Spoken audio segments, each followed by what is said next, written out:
Hello friends, Hindi साहित्य वाला के ऑनलाइन प्लेटफॉर्म पे आप लोगों का स्वागत है। आज हम लोग अध्याय 8 में गांव, शहर और व्यापार, ये हमारा अध्याय है। इस पे आज हम लोग चर्चा करेंगे।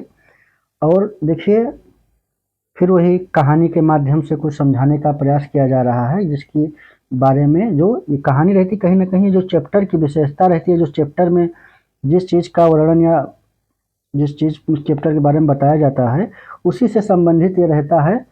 इसलिए हम आपको इसी हिसाब से अन्य चैप्टर में भी समझाते रहे हैं, ऐसे भी समझाने का प्रयास करेंगे। देखिए, लोहार की दुकान पर प्रभाकर। तो प्रभाकर कोई लड़का है, वो दुकान पे लोहार की गया है किसी काम से। तो देखते हैं क्या कर रहा है। प्रभाकर लोहारों को काम करते देख रहा था। एक छोटी सी बेंच पर कुल्हाड़ी और हंसिया जैसे कुछ औजार बेचने के लिए रखे थे। दूसरी ओर भट्ठी जल रही थी। औजार बनाने के लिए दो लोग लोहे की एक छड़ को गर्म कर उसे पीट रहे थे। प्रभाकर को यह सब बड़ा मजेदार लग रहा था। तो दो लोग जो कौन थे, वो लोहार थे। अब देखिए, लोहे के औजार और खेती। तो लोहार लोहे के ही औजारों को बनाता है, तो इसीलिए जो है आज लोहे के बारे में हम लोग पढ़ेंगे और लोहे के औजारों का खेती के विकास में क्या योगदान रहा है, आज हम लोग उसको देखेंगे। तो देखिए, लोहे का प्रयोग आज एक आम बात है। लोहे की चीजें हमारी रोजमर्रा की जिंदगी का हिस्सा बन गई हैं। इस महाद्वीप में लोहे का प्रयोग लगभग 3000 साल पहले शुरू हुआ। ये टाइम पीरियड आप लोग नोट कर लीजिए कि 3000 साल पहले लोहे का प्रयोग शुरू हुआ। महापाषाण कब्रों में लोहे के औजार और हथियार बड़ी संख्या में मिले हैं। हम लोग जब मेगालिथ या महापाषाण कब्रों में पढ़े थे, तो उसको हमने कहा था लौह संस्कृति भी शायद कहते हैं। इस पिछले अध्याय में हम लोग यहाँ जो दिया है पढ़ चुके हैं। करीब 2500 वर्ष पहले लोहे के औजारों के बढ़ते उपयोग का प्रमाण मिलता है। इनमें जंगलों को साफ करने के लिए कुल्हाड़ियां और जुताई के लिए हलों के फाल शामिल हैं। अध्याय 5 में तुमने पढ़ा था कि लोहे के फाल के इस्तेमाल की से कृषि उत्पादन बढ़ गया था। अब देखिए, यहाँ एक सोचने वाली बात यह है कि लोहे के फाल से कृषि उत्पादन कैसे बढ़ा। लोहे की खोज होने से पहले जुताई जो है लकड़ी के फाल से होती थी। तो लकड़ी का फाल ज्यादा गहराई तक जुताई नहीं कर पाता था। तो लोहे का जब आविष्कार हुआ या जब लोगों ने लोहे को खोजा, जब लोहे के फाल बनाना संभव हुआ या बन गया, तो वो वजन में भी भारी होता था और गहरी जुताई भी करता था, जिससे मिट्टी में नमी भी बनी रहती थी और फसलों के लिए अनुकूल दशा तय हुई और बढ़िया पैदावार उत्पन्न हुई। और यही पैदावार कहीं न कहीं साम्राज्य विस्तार में भी और राजा को एक मजबूत स्थिति में लाने में भी जिम्मेदार था। और जंगलों को साफ करने के लिए कुल्हाड़ियाँ, पहले कुल्हाड़ियाँ पत्थर और तांबे की बनाई जाती थी और वह मजबूत और मोटे पेड़ों को नहीं काट सकती थी। इसलिए लोहे की कुल्हाड़ियों की सहायता से जंगलों को साफ कर उसकी जमीन को खेती करने के लिए उपयोग में लाया गया। अब देखिए, कुछ औजार दिए गए हैं। देखिए, औजारों की सूची में चित्रों के नाम देखिए, हंसिया है, कुल्हाड़ी है और सणसी है। लोहे की ऐसी 5 चीजों की सूची बनाओ। तो देखिए, आप लोग लोहे जो है हंसिया, कुल्हाड़ी, सणसी आप लोग जानते हैं ना। तो इसमें किसकी सहायता से, जैसे कोई गर्म वस्तु पकड़ने के लिए इस यूज किया जाता है, किसकी सहायता से। अब देखिए, कृषि उत्पादन बढ़ाने के लिए उठाए गए अन्य कदम, जैसे सिंचाई। समृद्ध गांव के बिना राजाओं तथा उनके राज्यों का बने रहना मुश्किल था। जिस तरह कृषि के विकास में नए औजार तथा रोपाई महत्वपूर्ण कदम थे, उसी तरह सिंचाई भी काफी उपयोगी साबित हुई। इस समय सिंचाई के लिए नहरें, कुएं, तालाब तथा कृत्रिम जलाशय बनाए गए। तो ये सिंचाई के साधनों में किन किन चीजों को लाया गया? नहर, कुआं, तालाब और जलाशय। अब देखते हैं आगे क्या कह रहा है। इस चार्ट देखो, नीचे एक चार्ट बना हुआ है। कह रहा है कुछ कि इस चार्ट में तुम्हें सिंचाई के लिए आए परिवर्तन दिखाए गए हैं। खाली स्थानों में सहयोग लोगों द्वारा परिश्रम किया गया। किसानों को लाभ मिला क्योंकि अब उत्पादन की अनिश्चितता घटी। कर अदा करने के लिए किसानों को उत्पादन बढ़ाना था। राजाओं ने सिंचाई की योजना बनाई और धन खर्च किया। तो देखिए, एक तरफ दो चार्ट बने हैं। दो चार्ट क्या है? वो चार्ट ही है, नंबरिंग करके दिया हुआ है। देखो, पहला कह रहा है राजा को सेना, महल और किले बनवाने के लिए धन चाहिए था। दूसरे में देखिए, वो किसानों से कर लेते थे। तीसरा, पांचवा, छठा खाली है। चौथे में कह रहा था ये सिंचाई से ही संभव था। कृषि उत्पादन और राजस्व भी बढ़ा। तो देखिए, कहीं ना कहीं ये जो ये पॉइंट में दर्शाया गया है, जो चीज़ को ब्लैंक या खाली कर दिया गया जिस पॉइंट को, तो उसमें देखिए क्या बताया है इसमें, कृषि का ही योगदान था। लोहे के, जब मैंने बताया कि लोहे के फल से जब कृषि उत्पादन बढ़ा तो उत्पादन अधिशेष हुआ, तो राजा को एक अच्छी खासी संख्या में कर भी मिलने लगे। और ये सब जो चीज़ें थी एक मजबूत राजतंत्र और शक्तिशाली राजा के लिए आवश्यक था। अब देखिए गांव में कौन रहते थे।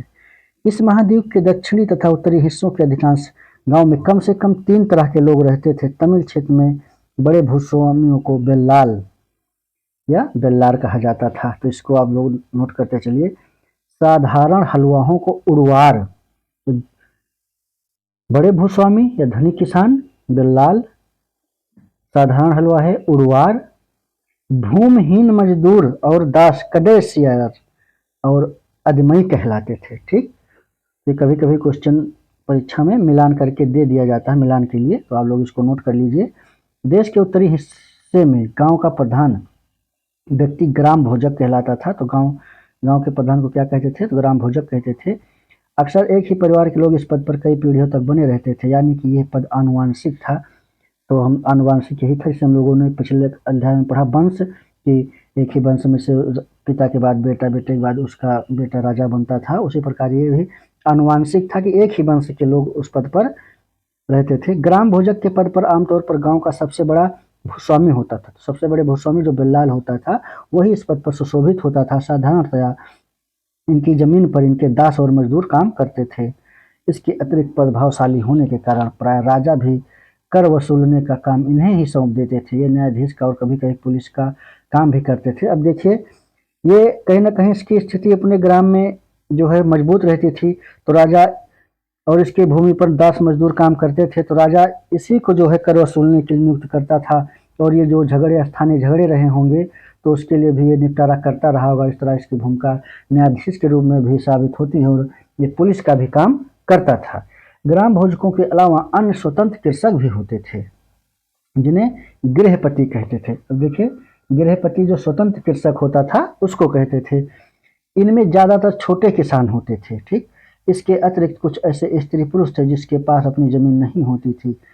इनमें दास कर्मकार आते थे, जिन्हें दूसरों की जमीन पर काम करके अपनी जीविका चलानी पड़ती थी। अधिकांश गांव में लोहार, कुम्हार, बढ़ई तथा बुनकर जैसे कुछ शिल्पकार भी रहते थे। तो शिल्पकार में कौन कौन आ जाते हैं, लोहार, कुम्हार, बढ़ई और बुनकर। तो देखिए बॉक्स वाले में आते हैं प्राचीनतम तमिल रचनाएं। देखिए तमिल की प्राचीनतम रचनाओं को संगम साहित्य कहते हैं। तो जो तमिल रचनाएं हैं प्राचीन, वो संगम साहित्य कहते हैं, क्योंकि जो संगम साहित्य हुई थी, 3 संगम साहित्य हुई थी, उन्हीं में इन रचनाओं को लिखा गया, तो इसलिए इनको संगम साहित्य कहा गया। 2300 साल पहले की गई थी इन रचनाओं को, 2300 साल पहले लिखा गया था। संगम इसलिए कहा जाता है क्योंकि मदुरा के कवियों के सम्मेलनों में इनका संकलन किया जाता था। गांव में रहने वालों के लिए जिन तमिल नामों को लेखन किया गया है वो एक संगम साहित्य में पाए जाते हैं। देखो हम सिक्कों के पर चर्चा करेंगे।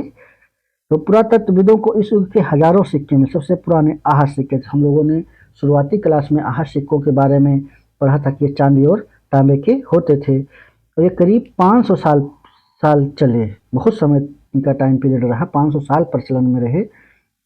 देखो नीचे चित्र भी आहस सिक्कों का बनाया गया है।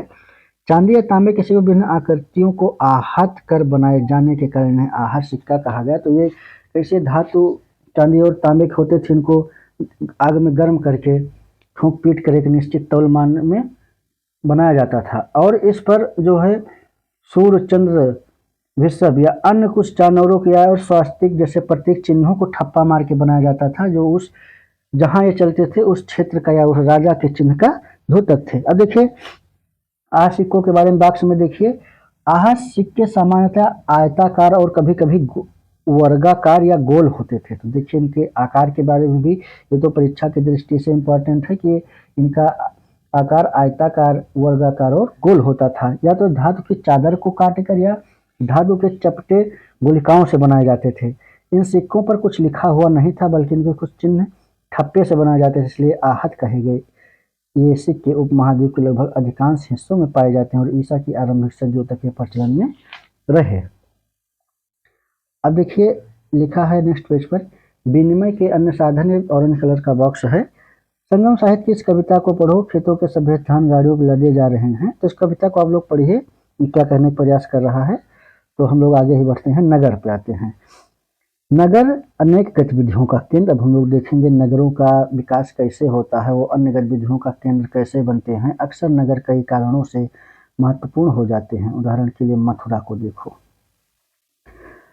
ये 2500 साल से भी ज़्यादा समय से एक महत्वपूर्ण नगर रहा है, क्योंकि यहाँ यातायात और व्यापार के दो मुख्य रास्तों पर स्थित था। इनमें से एक रास्ता उत्तर पश्चिम से पूर्व की ओर, दूसरा उत्तर से दक्षिण की ओर जाने वाला था। शहर के चारों ओर किलेबंदी थी, इसमें अनेक मंदिर थे, आज भी वहाँ मंदिर हैं। आसपास के किसान तथा पशुपालक शहरों में रहने वालों के लिए भोजन जुटाते। मथुरा बेहतरीन मूर्तियां बनाने का केंद्र था। अब देखिए, ये एक महत्वपूर्ण नगर के रूप में ये क्यों फेमस हुआ, तो बताया गया है कि ये दो महत्वपूर्ण जो है रास्तों पर पड़ता था। जो दूरी या लंबी दूरी के रास्ते थे उस पर पड़ता था, उसी से आवागमन रहता था, इसलिए ये एक महत्वपूर्ण नगर के रूप में फेमस हुआ। यहाँ मथुरा में बेहतरीन मूर्तियां बनाने का केंद्र। आप जानते हैं कि कुषाण काल में गांधार और मथुरा मूर्ति निर्माण कला के दो प्रमुख केंद्र थे। तो मथुरा में ही कहते हैं कि बुद्ध की प्रथम मूर्ति मथुरा शैली में ही बनाई गई थी। देखिए, लगभग 200 साल पहले मथुरा कुषाणों की दूसरी राजधानी थी। पहली राजधानी फिरोजपुर थी और दूसरी मथुरा। इसके बारे में तुम आगे पढ़ोगे। मथुरा एक धार्मिक केंद्र भी रहा है। यहाँ बौद्ध विहार और जैन मंदिर हैं। ये कृष्ण भक्ति का एक महत्वपूर्ण केंद्र था। अब देखिए, मथुरा शैली में जो मूर्तियां बनी थी वो हिंदू, बौद्ध और जैन तीनों धर्मों से संबंधित रही हैं। यहाँ देवी देवताओं की भी मूर्तियां बनाई गई हैं, छेक्षणी की भी मूर्तियां बनाई गई हैं। मथुरा में प्रस्तर खंडों तथा मूर्तियों पर अनेक अभिलेख मिले हैं। आमतौर पर यह संक्षिप्त अभिलेख हैं जो स्त्रियों तथा पुरुषों द्वारा मठों या मंदिरों को दिए जाने वाले दान का उल्लेख करते हैं। प्राय शहर के राजा, रानी, अधिकारी, व्यापारी तथा शिल्पकारी इस प्रकार के दान करते थे। उदाहरण के लिए मथुरा के अभिलेखों में सुनारों, लोहारों, बुनकरों, टोकरी बनाने वालों, माला बनाने वालों और इत्र बनाने वालों का उल्लेख मिलता है। तो जो जिन मूर्तियों पर लेख मिलते हैं, तो उन लेख जो है उन लेखों में किन किन का उल्लेख है, तो हम लोगों ने देखा किन किन का उल्लेख है। देखिए, शिल्प तथा शिल्पकार। पुरास्थलों से सूची के नमूने मिले हैं। इनमें मिट्टी के बहुत ही पतले और सुंदर बर्तन मिले हैं, जिन्हें उत्तरी काले चमकीले पात्र कहा जाता है, जिसको आप NBPW कहते हैं, नॉर्दर्न ब्लैक पॉइंटेड वेयर। तो ध्यान रहे कि अन्य दूसरे शिल्पों के अवशेष नहीं बचे होंगे। जैसे कि विभिन्न ग्रंथों से हमें पता चलता है कि कपड़ों का उत्पादन बहुत महत्वपूर्ण था। उत्तर में वाराणसी और दक्षिण में मदुरै इसके प्रसिद्ध केंद्र थे। यहाँ स्त्री पुरुष दोनों काम करते थे। हालांकि मथुरा भी वस्त्र निर्माण का एक महत्वपूर्ण केंद्र था, जिसका हुएनसांग उल्लेख करता है। और उसके साथ साथ देखिए, बनारस और दक्षिण भारत में मदुरै। अनेक शिल्पकार तथा व्यापारी अपने अपने संघ बनाने लगे, जिन्हें श्रेणी कहते थे। तो व्यापारियों के संघ को क्या कहते हैं? श्रेणी कहते हैं। शिल्पकारों की श्रेणियों का काम प्रशिक्षण देना, कच्चा माल उपलब्ध कराना तथा तैयार माल का वितरण करना था, जबकि व्यापारियों की श्रेणियां व्यापार का संचालन करती थी। श्रेणियां बैंकों के रूप में भी काम करती थी, जहां लोग पैसा जमा करते थे। इस धन का निवेश लाभ के लिए किया जाता था। उससे मिलने लाभ का कुछ हिस्सा जमा करने वाले को लौटा दिया जाता था, फिर मठ आदि धार्मिक संस्थानों को दिया जाता। तो देखिए, ये श्रेणियों का भी काम करती थी जो है। और ये कहीं कहीं जो श्रेणियां होती थी, सिक्का भी अपना ढालती थी, इसलिए बैंक का काम श्रेणियां करती थी। अब देखिए, NBPW बारे में देखिए, ये एक कठोर बॉक्स बना है बगल। देखिए, निर्मित धातु की तरह दिखने वाले तथा चमकदार काली सतह वाले पात्र से बनाने के लिए कुम्हार मिट्टी के बर्तनों को भट्ठों पर उच्च तापमान पर रखते थे, जिसके परिणाम स्वरूप इन बर्तनों की बाहरी सतह काली हो जाती थी। इन पर एक पतली काली लेप भी लगाई जाती थी, जो इस बर्तन को शीशे जैसी चमक प्रदान करता था। कहीं ना कहीं जो अच्छा तापमान उत्पन्न करके इन बर्तनों को एक सुंदर आकार दिया जाता था। अब देखिए, सूत कातने और बुनने के नियम। ये नियम अर्थशास्त्र के हैं, तो अर्थशास्त्र में भी सूत कातने और बुनने के नियम है। अध्याय 7 में अर्थशास्त्र का उल्लेख किया गया है। इसमें वर्णन किया गया है कि किस प्रकार एक विशेष पदाधिकारी की देखरेख में कारखानों में सूत की कताई और बुनाई की जाती थी। ऊन, पेड़ों की छाल, कपास, पटुआ तथा सन को तैयार करने के काम में विधवाओं, सक्षम अक्षम महिलाओं भिक्षुणियों, वृद्धा वेश्याओं, राजा की अवकाश प्राप्त दासियों, सेविकाओं और अवकाश प्राप्त देवदासियों को लगाया जाता था। देखिए इन कामों में किन किन को लगाया जाता था, जो अपनी उम्र में या जिस काम में वो पहले दक्ष थी, लेकिन उसके बाद वो लोग जब अपने पेशों से रिटायर हो गई तो उनको इस काम में लगाया गया कि अगर मान लो शरीर कमजोर है तब भी जो है ये काम कर सकती थी। इन्हें इनके काम के और गुणवत्ता के अनुसार पारिश्रमिक या वेतन दिया जाता था। जिन महिलाओं को बाहर निकलने की अनुमति नहीं है वो दासियों को भेजकर कच्चे माल को मंगवा सकते और फिर तैयार माल उन्हें भिजवा सकती हैं। जैसे कुछ महिला घर में ही रहकर काम करना चाहती थी तो अपने दासियों को कच्चा माल उनसे जाती थी, ले आती थी और वो घर पर ही तैयार करके भिजवाती थी। औरतें जो कारखाने तक जा सकती हैं उन्हें अपना माल कारखाने तक तड़के ले जाना पड़ता था, जहां उन्हें पारिश्रमिक मिलता था। इस समय माल को अच्छी तरह जांचने के लिए रोशनी रहती है। अगर निरीक्षक उस औरत की तरफ देखता, इधर उधर बातें करता तो उसे सजा मिलती थी। तो आप लोग जान जाइए कि गंदी नज़र से अगर उसको देखता था तो उसको सजा मिलती थी, मिलनी चाहिए। अगर औरतों ने या औरत ने अपना काम पूरा नहीं किया तो उसे जुर्माना देना होगा, इसके लिए उसका अंगूठा भी काटा जा सकता था। तो आप लोग जान जाइए प्राचीन समय में दंड विधान कितना कठोर रहा होगा। अब देखिए लिखा है सूक्ष्म निरीक्षण अरिकामेडु। अब लोग अरिकामेडु के विषय में बात करेंगे। तो देखिए लिखा है कि अरिकामेडु मानचित्र 7 में 89 पेज पे आगे हम लोग देखेंगे। अरिकामेडु लगभग 2200 से 1900 साल पहले अरिकामेडु एक पत्तन था। यहाँ दूर दूर से आए जहाजों से सामान उतारे जाते थे। यहाँ ईंटों से बना एक ढांचा मिला है जो संभवतः गोदाम रहा होगा, जहाँ माल स्टोर रखा जाता होगा। यहाँ भूमध्य सागरीय क्षेत्र के एम्फोरा जैसे पात्र मिले हैं। इनमें शराब या तेल जैसे तरल पदार्थ रखे जा सकते थे। इनमें दोनों तरफ से पकड़ने के लिए हत्थे लगे जा रहते थे। साथ ही यहाँ एरेटाइन जैसे मुहर लगे लाल चमकदार बर्तन भी मिले हैं। इन्हें इटली के एक शहर के नाम पर एरेटाइन पात्र के नाम से जाना जाता है। इसे मुहर लगे सांचे पर गीली चिकनी मिट्टी को बनाया जाता था। तो देखिए वहाँ पर अरिकामेडु से जो पत्थर 3 प्रकार के बर्तन मिले, एम्फोरा एरेटाइन और एम्फोरा एरेटाइन और एक प्रकार का था, इसमें मेंशन नहीं किया गया है। ये जार होते थे, कुछ को शराब परोसने के काम में भी लाया जाता था। कुछ ऐसे बर्तन भी मिले जिनकी डिजाइन तो रोम का था किंतु वो यहीं बनाए जाते थे, मतलब रोम के बर्तन थे, यहाँ भी लोग बनाने लगे थे। यहाँ रोमन शैली लैंप, शीशे के बर्तन तथा रत्न भी मिले हैं। साथ ही छोटे छोटे कुंड भी जो संभवतः कपड़े की रंगाई के पात्र रहे होंगे। यहाँ पर शीशे और अर्ध बहुमूल्य पत्थरों से मन के बनाने के पर्याप्त मिले हैं। इस प्रकार देखिए अरिकामेडु रोम और भारत के बीच एक व्यापारिक स्थल रहा है। अब देखिए इसमें लिखा है बॉक्स में एक यूनानी नाविक द्वारा दिया गया विवरण। बेरी गाजा भरूच का यूनानी नाम की कहानी। तो भरूच बंदरगाह जो था उसका यूनानी नाम जो है वो बेरी गाजा था। बेरी गाजा की संकरी खाड़ी में समुद्र से आने वालों के लिए नाव चल पाना बहुत मुश्किल होता है। राजा के द्वारा नियुक्त कुशल और अनुभवी स्थानीय मछुआरों की यहाँ जहाज ला सकते थे। देखिए अब यहाँ पे क्या क्या, बेरी गाजा में शराब, तांबा, टिन, शीशा, मूंगा, मुखराज, कपड़े, सोने चांदी के सिक्कों का आयात होता था। हिमालय की जड़ी बूटियां, हाथी दांत, गोमेद, कार्नेलियन, सूती कपड़ा, रेशम तथा इत्र यहाँ से निर्यात किए जाते थे। राजा के लिए व्यापारी विशेष उपहार लाते थे। इनमें चांदी के बर्तन, गाय, किशोर, सुंदर औरतें, अच्छी शराब तथा उत्कृष्ट महीन कपड़े थे। तो इस प्रकार रोम से जो है या उस बंदरगाह पर जो बाहर सामान आता था वो सोने चांदी के जो है धातु ज्यादा आती थी।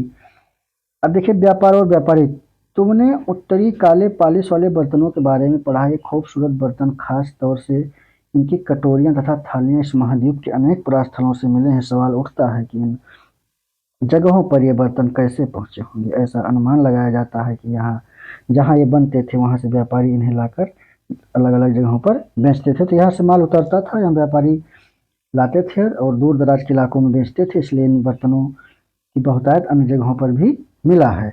दक्षिण भारत सोना, मसाले, खास तौर पर काली मिर्च तथा कीमती पत्थरों के लिए प्रसिद्ध था। काली मिर्च की रोमन साम्राज्य में इतनी मांग थी कि लोग इसे काले सोने के नाम से बुलाते थे। तो देखिए सबसे ज़्यादा रोमन साम्राज्य में जिस भारतीय पदार्थ की ज़्यादा डिमांड थी वो थी काली मिर्च और इसको काला सोना नाम से कहा जाता था। व्यापारी इन सामानों को समुद्री जहाज़ों और सड़कों के रास्ते रोम पहुंचाते थे। अब देखिए दक्षिण भारत में से अनेक रोमन सिक्के मिले हैं, इससे यह अंदाज़ा लगाया जाता है कि उन दिनों रोम के साथ बहुत अच्छा व्यापार रहा होगा। अब देखिए, रोम से सोना चांदी या धातु, तो कीमती धातु होते थे, वो सब चीज़ें मंगाई जाती थी, और भारत से हाथी दांत, इमारती लकड़ी, रेशमी कपड़े, सूती कपड़े और काली मिर्च, गरम मसाले भेजे जाते था, और एक बड़ी संख्या में वहाँ से बहुमूल्य रत्नों को आयात किया जाता था। इसी पर प्लिनी अपनी नेचुरल हिस्टोरिका में कहता है कि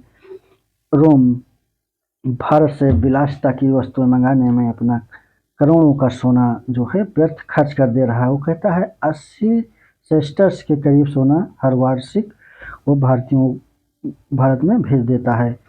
व्यापारियों ने कई समुद्री रास्ते खोज निकाले। इनमें से कुछ समुद्र के किनारे चलते थे, कुछ अरब सागर और बंगाल की खाड़ी पार करते थे। नाविक मानसूनी हवा का फायदा उठाकर अपनी यात्रा जल्दी पूरी कर लेते थे। वे अफ्रीका या अरब के पूर्वी तट से उप महाद्वीप के पश्चिमी तट पर पहुंचना चाहते थे तो दक्षिणी पश्चिमी मानसून के साथ चलना पसंद करते थे।